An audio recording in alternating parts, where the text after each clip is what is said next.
Mismo may Presidente Bongbong Marcos ing menimuna king inaugurasyon ning bayong planta ning gatas king Balen San Simon. Ay ning report.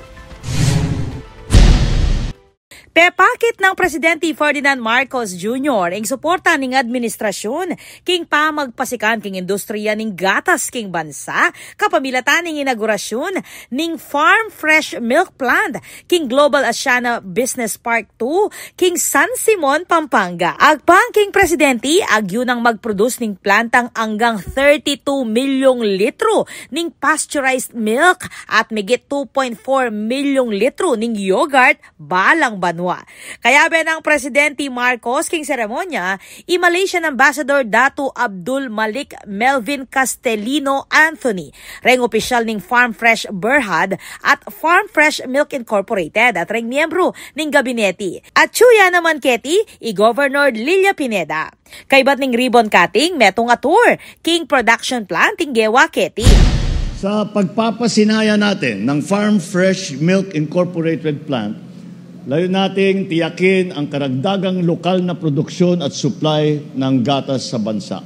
Sa tulong ng plantang ito, makakapag-produce na ng 32 milyong litro ng pasteurized milk, 32 million liters of pasteurized milk, and more than 2.4 million liters of yogurt every year.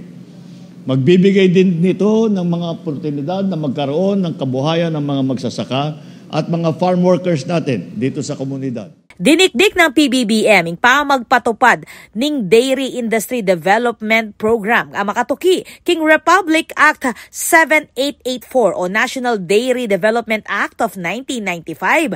Kapag nasang suportan at sanayan lareng local dairy farmer bang apatas in produksyon ng gatas at makapanamuyot ang mamuhunan king sektor. In Farm Fresh Milk Incorporated o local branch ning Malaysian Dairy Company of Farm Fresh Berhad, may gumpisa yung operasyon king Pampanga inyang August 2024. Manang pangiting niyayaliwang milk at yogurt products pati na rin ng plant-based options. Kalupa ning soy, almond at oatmeal. Supply kareng manimunang retail outlets at cafe king Greater Manila area.